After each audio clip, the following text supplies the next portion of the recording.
In history, there are crossroads, moments where a single spark could have ignited an entirely different world. And sometimes, those sparks appear in the hands of people history tried to erase.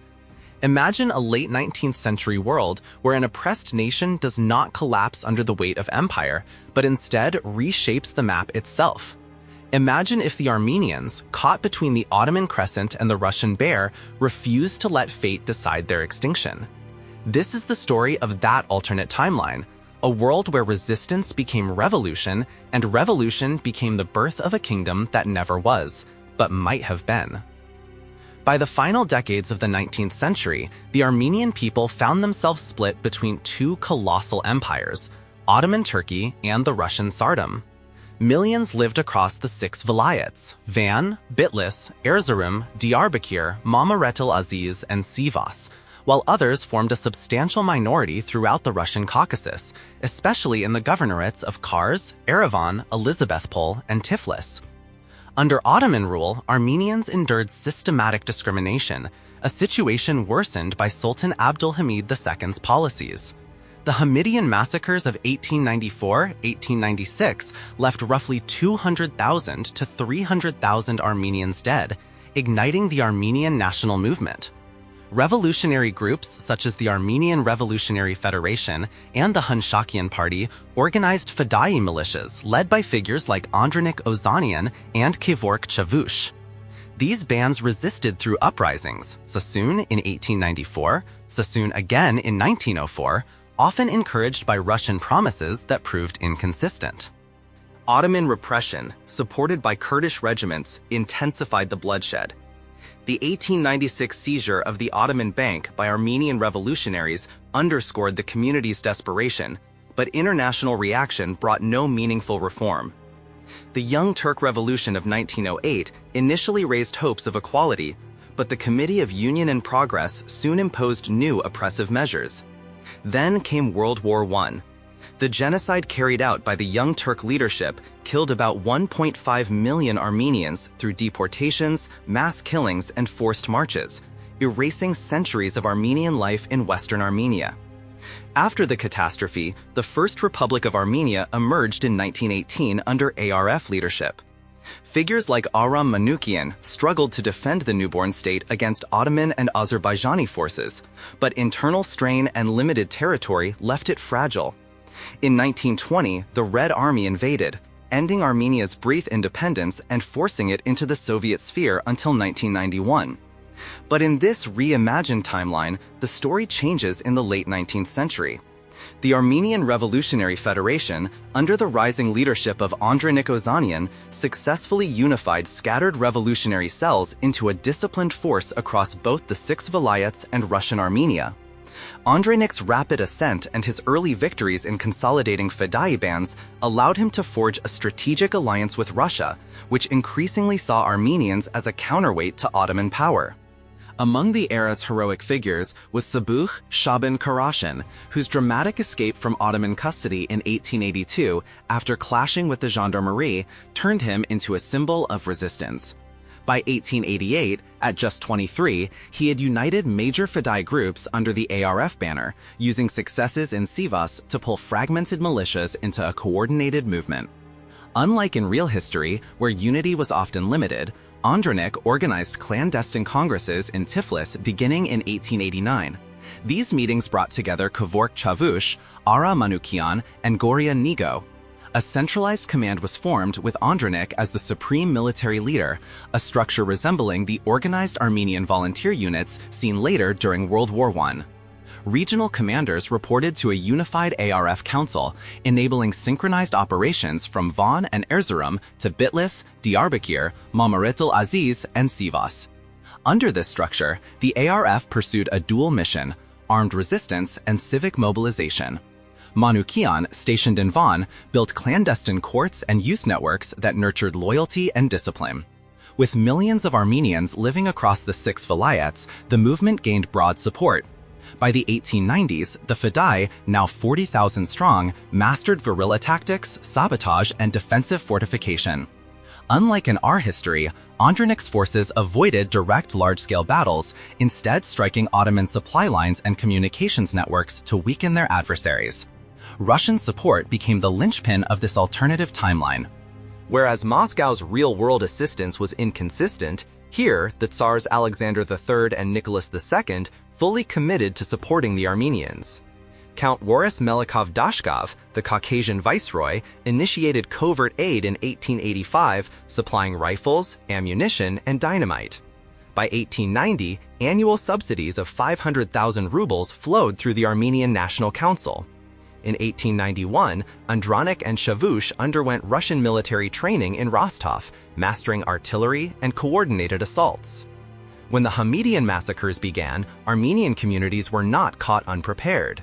Warned by Russian intelligence, Fedai leaders preempted Ottoman assaults in Sassoon and Zaytun. Equipped with Russian Mauser rifles and dynamite, they repelled Ottoman and Kurdish forces in the Sassoon Mountains. The 1895 Zaytun resistance, led by Armen Garo and supported by covert Russian artillery teams, forced concessions from the Ottomans and greatly boosted Armenian morale. Newspapers in Cairo, Geneva, and Tiflis publicized these victories worldwide, attracting new volunteers. Andronik then shaped long-term strategy. Inspired by the Balkan national movements, he established safe houses and supply routes across the 6 vilayets. At the ARF's Fourth World Congress in 1907, attended by Chavush and Nigol, the blueprint for a full-scale uprising was approved, to be launched when the Ottoman Empire became entangled elsewhere. He also sought alignment with Serbs, Montenegrins, Greeks, Bulgarians, Syrians, and Maronites, envisioning a coordinated liberation struggle across the collapsing empire. In 1911, as Italy invaded Libya and strained Ottoman resources, Armenian agents in the Ottoman parliament gathered crucial intelligence. Russian military cartographers supplied maps of Ottoman fortifications. Armenian scouts operating in disguise collected data on garrisons, troop movements, and telegraph lines. When the First Balkan War erupted on October 8, 1912, Montenegro, Serbia, Bulgaria, and Greece declared war on the Ottoman Empire. 2 days later, on October 10, Andronik, now a seasoned commander of 47, launched the Armenian uprising with 130,000 armed Fedai, striking Ottoman garrisons across the 6 vilayets. Unlike the fragmented resistance of real history, the Armenian revolt in this timeline was synchronized and strategically precise. Russian aid arrived in abundance: 20,000 new Mauser rifles, 500 machine guns, and 50 artillery pieces had been secretly stockpiled in Alexandropol. Russian officers trained Armenian units in coordinated assaults, turning Fedai fighters into a semi-professional army. Volunteers from Russian Armenia and from diaspora communities swelled the ranks. In Van, Manukian rallied 10,000 fighters and, with overwhelming local Armenian support, captured the city by October 15th after a brief siege. Van's population, roughly 62% Armenian in the early 20th century, backed Manukian's newly established provisional administration. In Bitlis, Cebu led 7,000 Fedai against 10,000 Ottoman soldiers and Kurdish auxiliaries, capturing the province by October 25. His mountain warfare experience from real-world Balkan conflicts proved invaluable.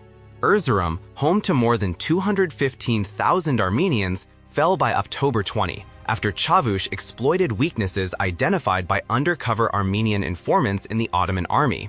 Diyarbakir's 105,000 Armenians rallied under Drastamat Kanayan, who used captured Russian artillery to bombard Ottoman positions and seized the city by November 1. Mamuret el-Aziz, with its 168,000 Armenians, fell soon after to Hamazab's Sravansian, who coordinated with Assyrian allies. By November 5, 6 Armenian provinces were liberated. Fedai sabotage crippled Ottoman communications and supply lines, preventing any coherent counterattack. Meanwhile, the Balkan League advanced rapidly. Bulgarian troops stormed Thrace, capturing Adrianople by November. Serbia and Montenegro seized Kosovo and northern Albania. Greek forces entered Salonika. Overextended and fighting on multiple fronts, the Ottoman army collapsed. By December 1912, the empire had lost nearly all its European territories and was forced to sue for peace. The Treaty of London formalized this collapse. Serbia took Kosovo. Montenegro gained northern Albania, and Greece secured southern Albania, Salonika, and Crete. Crucially, Armenia, backed by Russia, took control of most of the 6 vilayets, a region of roughly 2.6 million people. A provisional government formed in Erzurum, with Aram Manukian as interior minister. The treaty demilitarized eastern Anatolia and created a Franco-Russian watchdog commission to protect Christian minorities. The Young Turks, historically responsible for the genocide, were discredited. Moderates tried to salvage what remained of the empire, but the peace did not last. On June 16, 1913, Bulgaria, furious over Macedonia, attacked Serbia and Greece, triggering the Second Balkan War. The Ottomans seized the chance to regain lost territory. Fearing Ottoman revenge, Armenians quickly remobilized. Russian reinforcements, 10,000 strong, arrived from the Caucasus. The war was brief. Bulgaria collapsed under attacks from all sides. The Ottomans, under Ahmed Izzet Pasha, managed to retake parts of eastern Thrace, but could not challenge Armenian control in the east. Then a shock. Inspired by the Armenian revolt and drawing on ancient ties, the Pontic Greeks rose in rebellion in the Black Sea region, where they outnumbered Turks. The Republic of Trebizond was proclaimed. Armenian volunteers, battle-hardened and experienced, secretly aided the Greeks. Realizing they were too weak to survive alone, Pontic leaders voted for Miatsum, union with Armenia as an autonomous province. Andronik and the Armenian parliament accepted. The Treaty of Bucharest and the Treaty of Constantinople ended the conflict. Bulgaria lost Macedonia to Serbia and western Thrace to Greece. The Ottomans regained only a sliver of their European lands. The ARF, now governing a vast new Armenian state, prepared for the next step, securing independence with a monarch allied to Russia. Many Balkan states had chosen foreign royals to gain powerful allies. Armenia chose the same path. George Maximilianovich, the 6th Duke of Leuchtenberg, with Romanov and Beauharnais lineage, was crowned King George I of Armenia. This tied Armenia firmly into the Franco-Russian alliance. Aram Manukian, born in the governorate of Elizabethopol, became the first prime minister. Russia ceded Armenian majority territories, large areas of Kars, Yerevan, Elizabethopol, and Tiflis, to the new kingdom. Armenians living outside these areas were encouraged to relocate and repopulate recently liberated Anatolian territories. On December 1, 1913, under Manukian's guidance, Armenia adopted a constitution, establishing a parliamentary monarchy. King George I held limited diplomatic roles, while a 120-seat National Assembly wielded legislative power. The Armenian Apostolic Church regained a central place in national life. Catholicus Gevorg V. Va worked with the government on relief, education, and cultural revival. Manukian's cabinet reflected ARF dominance. Andronik, Minister of War, Chavush, Minister of Internal Affairs, Garo, Minister of Foreign Affairs. A new Armenian kingdom had risen, militarily hardened, politically united, and backed by the Russian Empire. In this alternate Armenia, the political arena solidified around 3 dominant forces. The ARF emerged as the powerhouse with 70 seats, championing a fusion of nationalism and socialism, redistributing land, curbing old feudal estates, and rallying the countryside. The Hunchakians, holding 20 seats, pushed for a more European-style social democracy. And the Armenakans, with 10 seats, represented the interests of educated urban elites and merchants, promoting economic liberalization and open markets. Smaller blocs, Assyrians, Yazidis, Greeks, and Levantine Christians, added to the mosaic of Armenia's diverse parliament. Turks and Kurds, however, were excluded from equal citizenship under the new order. Some fled voluntarily, others escaped due to sporadic retaliatory attacks. Though tragic, these waves of flight mirrored similar expulsions of Muslims from Serbia, Greece, and Bulgaria after their own wars of liberation. Andronik restructured the rebel militias into a formal Armenian National Army, 50,000 seasoned Fedai fighters supported by 20,000 Russian Armenian volunteers. Russia continued to supply rifles, artillery, and engineering units. This new army combined guerrilla ingenuity with regular battlefield discipline, a hybrid craft perfected through decades of resistance. Fortifications rose along the Ottoman frontier. Yet neither side could rely on natural defenses. The rugged mountains forced both Armenians and Ottomans to keep large garrisons on constant alert. Economically, the young state leaned heavily on copper mines in Mamuret-il-Aziz and the fertile plains around Sivas. Manukian's government nationalized abandoned Ottoman railways and secured 10 million rubles in Russian loans, funding clinics, schools, and electrification projects. Land reforms redistributed Kurdish-owned estates to Armenian villagers, tying rural communities closely to the new republic. Manukian's judicial reforms, built on the legal foundations he pioneered in Van, established an independent court system to protect minorities and enforce fair trials. By 1914, Armenia governed roughly 3 million people, about 2.2 million full citizens, with Yerevan emerging as a lively, increasingly European-style capital. Meanwhile, the Ottoman Empire, though briefly stabilizing after the Second Balkan War, slid back into turmoil. Secret nationalist factions sprouted everywhere. The weakened Committee of Union and Progress, the CUP, still clung to dreams of a hyper-centralized Turkish state, but was drowning in internal rivalries. Their opponents, the Freedom and Accord Party, pushed for decentralization, widening the political rift. Sensing opportunity, Armenia covertly armed Christian minorities throughout the empire. Using Fedai sabotage tactics, Armenian, Assyrian, Maronite, Melkite, and Chaldean groups launched waves of attacks, blowing up supply depots, torching factories, cutting communication lines, and targeting Ottoman outposts. Assyrians under Aga Petros received 5,000 rifles and over 1 million rounds of ammunition funneled through Russian networks in Urmia. Malik Koshaba's fighters struck Ottoman outposts in Hakkari and Mosul. In Mount Lebanon, Armenian agents delivered thousands of rifles to Maronite villages, sparking unrest. Aleppo and Damascus, home to more than 100,000 Levantine Christians, became centers of sabotage. Jacobite and Chaldean cells received 3,000 more rifles, tying down 30,000 Ottoman troops who could no longer be sent north. Russian and French oversight, imposed by the Treaty of London, effectively crippled the Ottomans. They warned Istanbul not to retaliate against Christian uprisings.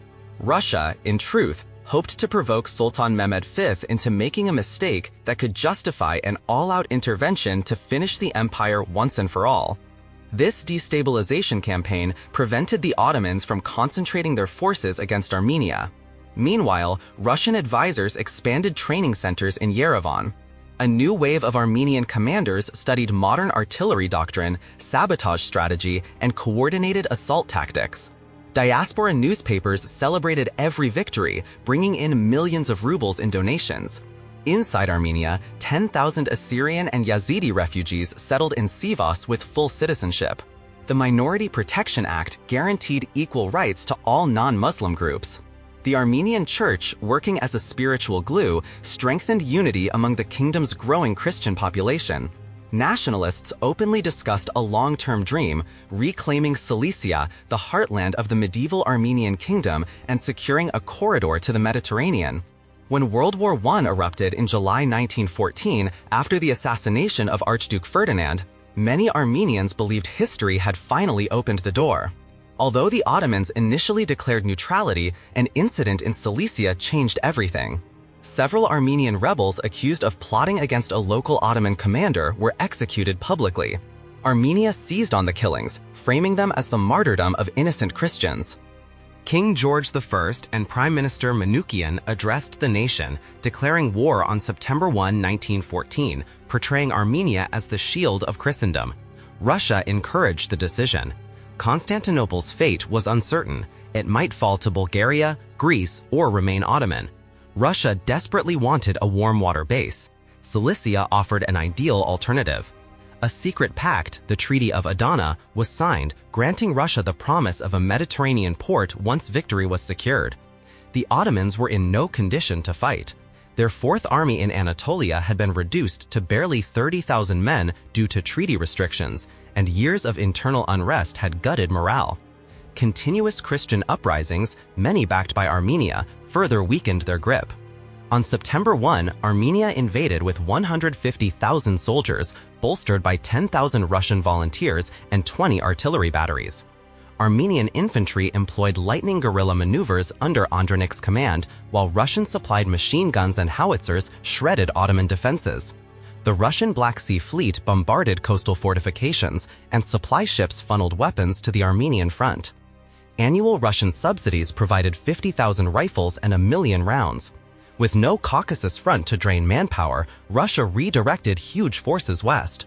General Brusilov's 1916 offensive, supported by an additional 150,000 troops that would historically be tied down in the east, crushed Austro-Hungarian lines. Meanwhile, uprisings continued across Ottoman territory.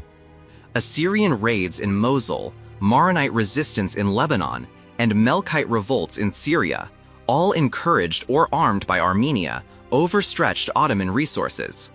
By January 1915, Armenian forces broke through and entered Cilicia, home to 350,000 Armenians and large Christian communities.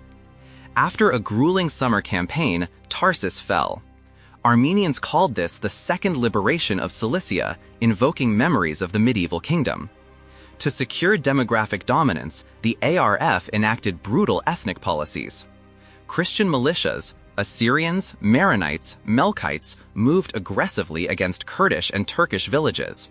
In Hakkari and Lebanon, 20 Kurdish settlements were destroyed, igniting a vicious cycle of reprisals. Civilian casualties mounted on both sides. Ottoman protests were dismissed by Russian and Armenian diplomats, citing decades of Kurdish involvement in massacres. The refugee crisis that followed crippled what remained of Ottoman administration. Meanwhile, new Christian-led governments emerged.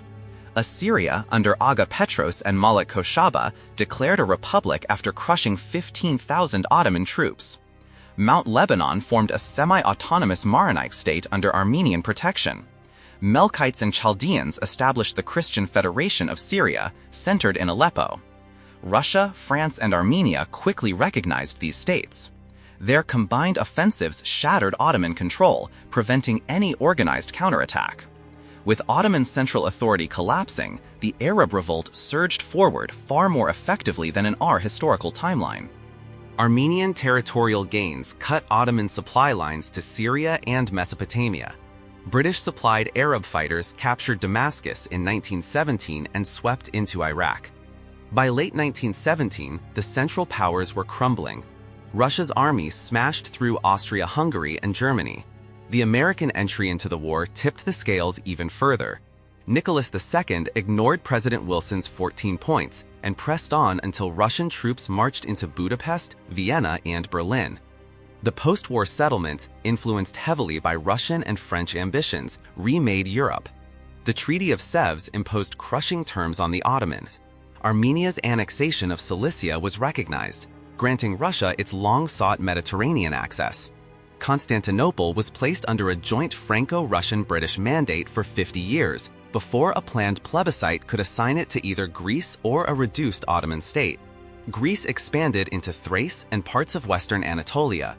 Britain, France, and Italy carved vast mandates across the Middle East, angering Armenians, Assyrians, and Arabs alike. The Ottomans were reduced to a small Anatolian rump state under severe demilitarization. Arab hopes for a unified kingdom, promised by Britain in the Hussein McMahon correspondence, were betrayed. The Hashemite state existed in name only. Western armies occupying the Levant refused to withdraw. This pushed the Europeans toward a new strategy: rely on Christian allies, especially Armenia, to maintain influence and control regional resources. Armenia, hardened by war, was more than ready, but their attention was diverted when Turkish nationalists overthrew the Ottoman government and reignited conflict. Britain and France, suddenly rediscovering their concern for Christian minorities, sent Armenia £10 million and 20,000 rifles. Despite this, Italy and France soon abandoned Greece and Armenia, providing covert assistance to Turkish forces instead, a betrayal that prolonged the war and inflamed tensions across the region. Russia, unwilling to bleed further, resorted to blockade tactics, choking Anatolia's farmlands and grain shipments. Armenia and Greek troops joined in, targeting key agricultural zones. Simultaneously, conflict erupted with Arab forces. In 1919, Assyrian fighters killed Arab leaders in Mosul, prompting Armenia to declare war on the Hashemites. Supported by Russian advisors, Armenia spent 9 months crushing Arab armies. British authorities in Palestine blocked Arab reinforcements. Armenian intelligence, bolstered by local Christian networks, crippled guerrilla efforts. By January 1920, at the Battle of Homs, Andernich's 40,000 troops shattered the last major Arab army. The Treaty of Beirut formalized the new Christian-aligned order. Assyria merged with Maronite and Melkite regions into a united Christian federation under Armenian protection. France, furious at losing its plans for Syria and Lebanon, received only limited economic privileges. Arab lands were reduced to the Hijaz and parts of southern Iraq. European mandates dominated the rest. By 1922, after another exhausting war, the Turks surrendered to Russia.